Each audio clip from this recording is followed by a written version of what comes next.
Hi, hi guys, you've been Central here, and welcome back to another video. And today we're going to be doing something slightly different with a tier list. Tier lists are tier list of Sylvester McCoy's run as the Seventh Doctor, with all 12 of his serials, plus the movies as an added bonus, which is cool. So let's start off with the time and the Rani.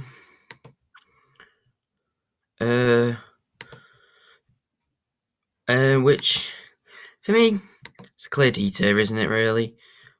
Thing with Time and the Rani is it starts off pretty poorly in the sense that obviously because they couldn't get Colin Baker back to do his final story, to do his regeneration scene, or to do a story, which is a bit annoying, but it's fair to Colin Baker. I mean, he stood his ground because he was fired and all. It starts off with Sylvester McCoy in a wig pretending to be the Sixth Doctor, which is a bit weird. And then as the story progresses, you're like, okay, well, obviously, for people who might like Colin Baker, that's a bit of a poor start. But you know, you have it's not Sylvester McCoy's fault. So we'll get and keep watching, and as you keep watching, it's okay until the point where Arani pretends to be Mel, and that point, it's not fun anymore. It's really boring, and it's I think because of Time in the Rani, season 24 gets a bad rap. I think season 24, apart from Time in the Rani, is a good season. I think the thing with season 24 is there's only 4 stories, and for some people, they just don't really stand out that much because you got Time in the Rani, which is really bad, but then the other 3 stories aren't too bad, but because Time in the Rani's there, it kind of drags it down a little bit. But it's because Mel, she pretends to be Mel, and that's the only reason I don't like the story. However, I do enjoy the scenes where she kind of breaks character, not obviously from the show, but she breaks the character of Mel off, and she's like pretending to be Mel, and then she says something a bit under her breath, playing as the Rani again, and then the doctor kind of asks her, "What did you say?" And she's like, "Oh, nothing, nothing," and trying to hide it, which is the best part of the story. But then, as I said, moving on to the rest of season 24, which I think is actually quite a good season after Time in the Rani, and they got Paradise Towers, which is got to be a clear S tier. I think this is definitely my guilty pleasure story. If someone says, "What story do you watch?" which not everyone likes, this is the story. Paradise Towers is fun but dark at the same time.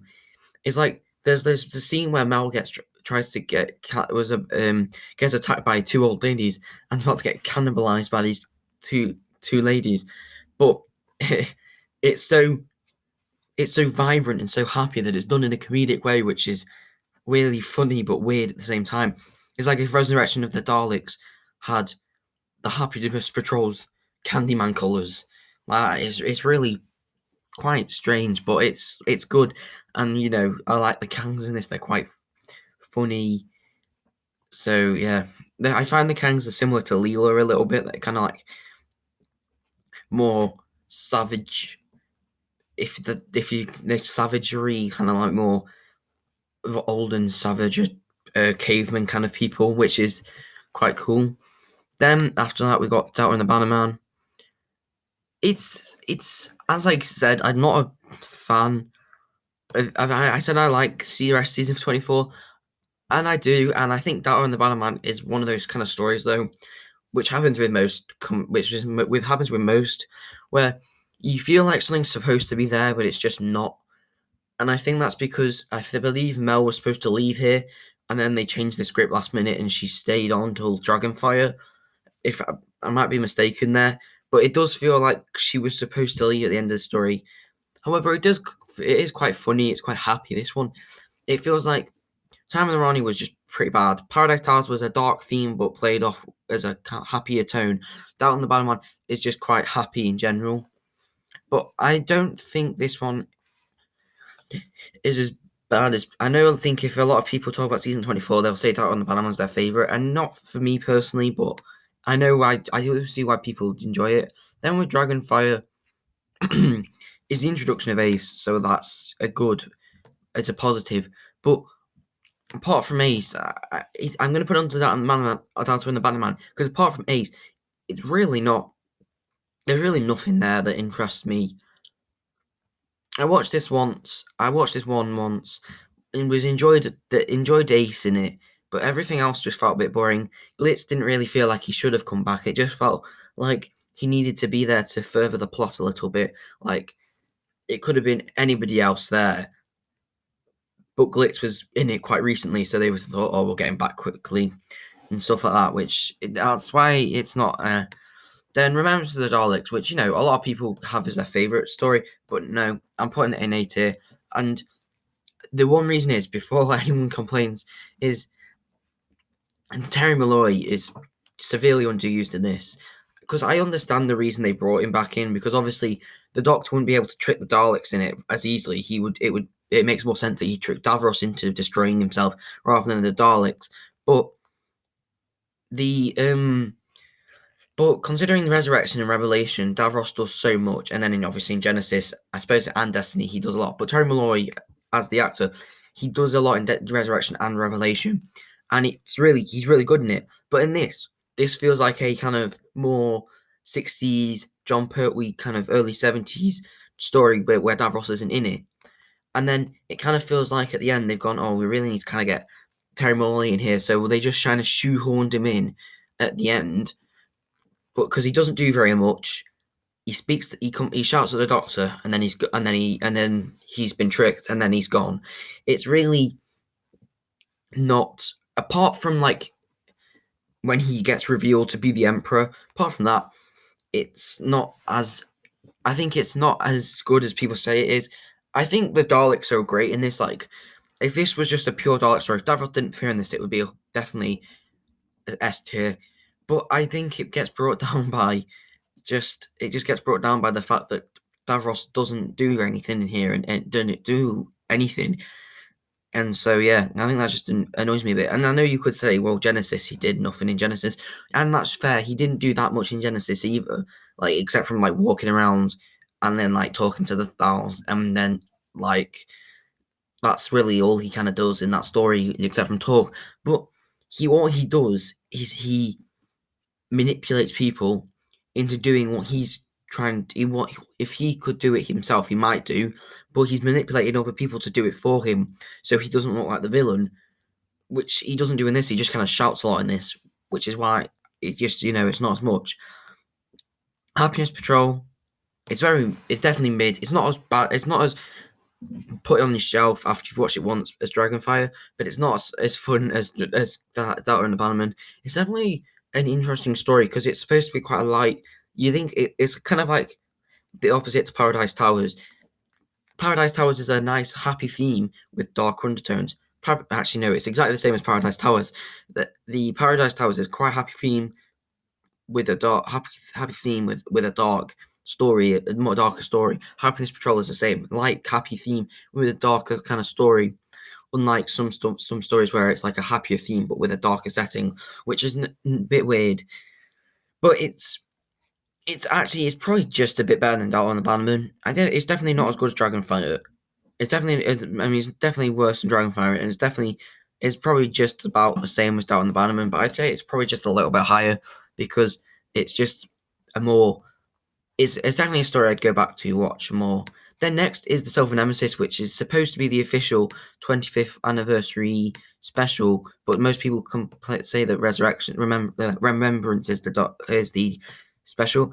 And honestly, unlike most people, I know a lot of people go, "Oh, if there was a weak link in the Cybermen stories, I'd say it's probably Silver Nemesis or probably Revenge of the Cybermen." But I actually think the Cybermen stories are all pretty good. I enjoy all the 60s ones with Charlton. I enjoy Earthshock, obviously. I enjoy Check the Cybermen.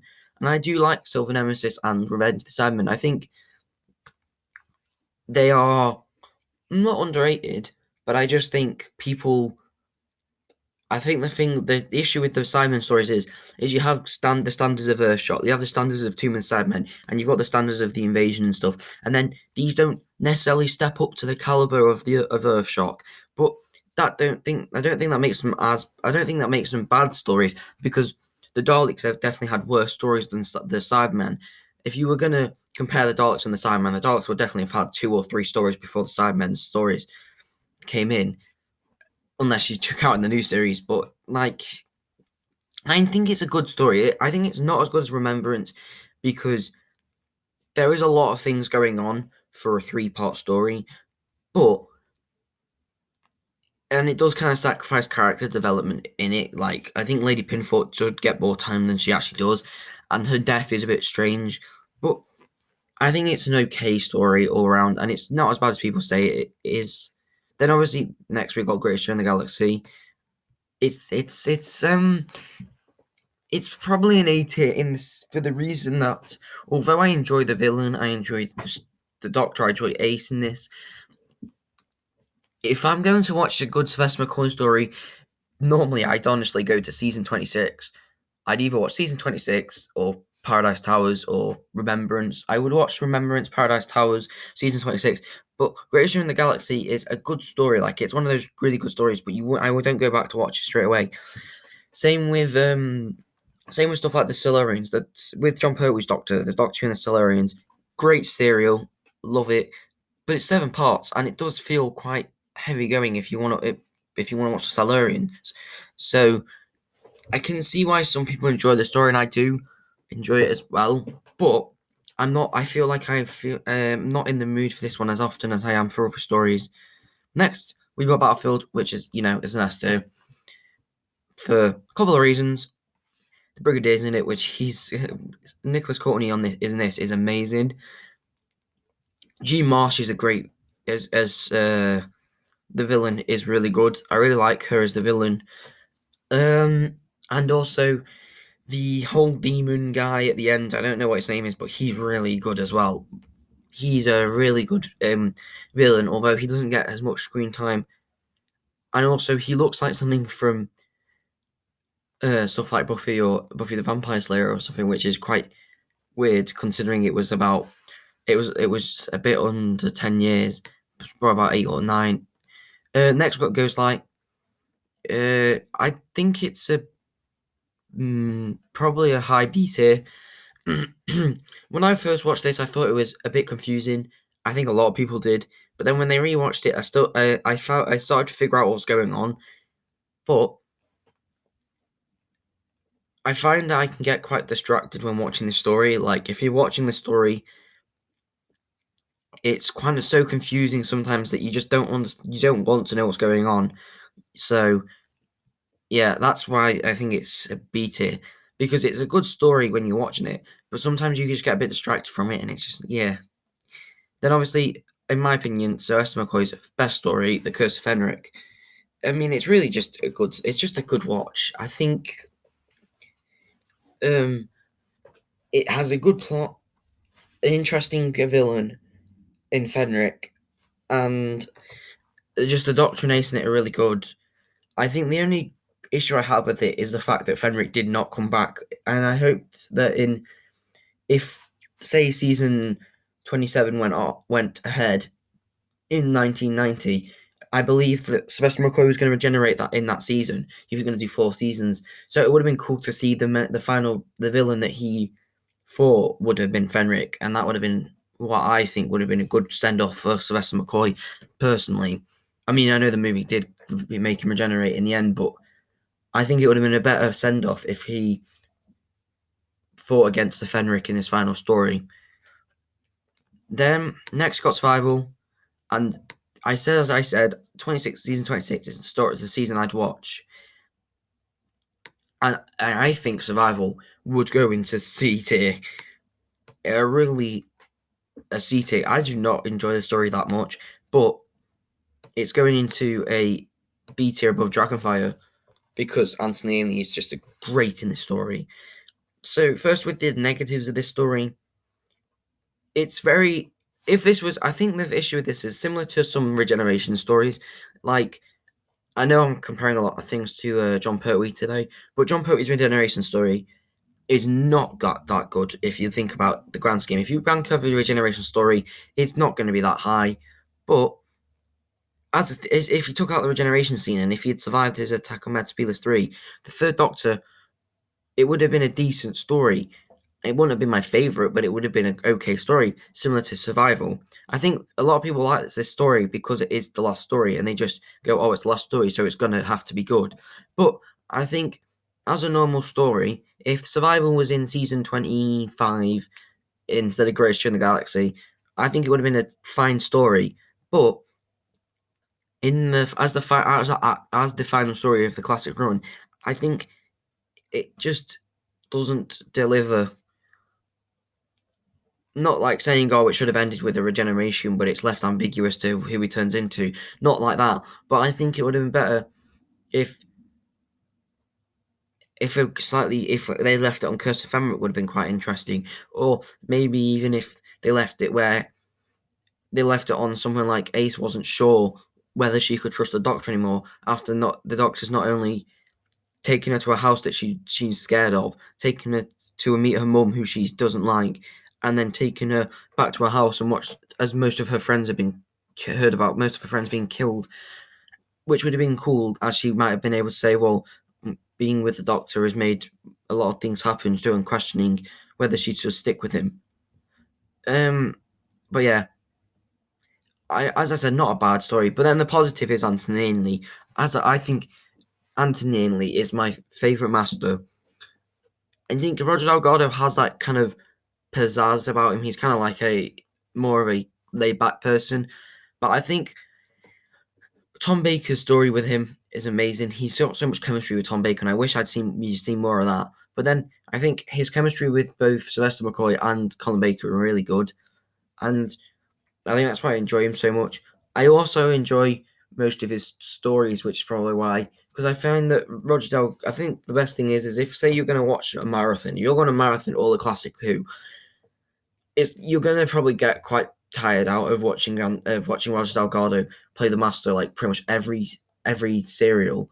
But Anthony Ainley has more episodes. He plays more serials than Roger Delgado, and yet you don't feel tired of him because he has one in Logopolis and then one in Castrovalva, which is a bit. But then you don't see him until the end of season 19, and then you don't see him again until the end of season 20, and then in the Five Doctors, and then you see him again pop up once in season 21, and then again in season 23, and then at the end of the Trial of Time Lord, and then at the end of season 26. But it feels a lot more spread out, considering, compared to Roger Delgado, who had 5 in season 8, 2 in season 9, and 1 in season 10. So Roger Delgado feel a lot more. Here's another one, where his feel more spread out, which is you get more time to breathe, which is why and so yeah, and also I enjoy him in this, and he's not really. Sometimes he camps it up a little bit, but in this I don't find he camps it as much. He's not as camp as much. Then the Doctor Who movie, it's a low A tier. It's not a bad serial, but I think a lot of people go, "Oh, it's not good." It's a bit like it's just a bit of a. You can watch if you want, but it's not going to be too. It's not too interesting, and I don't agree with that. I think it's a good story. It's a pretty good movie. I think that if you're a British person, you do see a lot of the American tropes when it comes to Americans trying to make stuff that Britain have done well, like because I know a lot of American stuff like made really good movies, but like when Britain makes things good, Americans try and copy it, and sometimes they are quite bad. And you do see that sort of American side of it, like when they try to make him half human and all that. But yeah, it's just not a bad story. I think the biggest issue with this is probably Eric Roberts' performance as the Master. I think a lot of people don't enjoy his performance as the Master, and I mean, I'm personally not a fan of Sylvester McCoy's regeneration in this story either. However, I think that after watching The Night of the Doctor in 2013, which I know was a while ago, but after watching that and after rewatching it recently, I definitely think that they should have really made a spin-off series with Paul McGann, and I still think they probably can do, but yeah, I don't know, because I think it would be good if they made certain spin-off shows. They could make, because they could do it so where like McGann does a couple of seasons and stuff, and then if he wants to stop, which I think he won't do because he does enjoy doing the big finish and stuff. But if he does decide to stop for whatever reason, because obviously voicing over big finish is a lot easier than acting, then I'm sure other people like Matt Smith and David Tennant and stuff, they would happily do that as well. And it'll be good to watch certain showrunners handle other doctors that they haven't handled. So yeah, but that's just my opinion on the Sylvester McCoy and then the movie.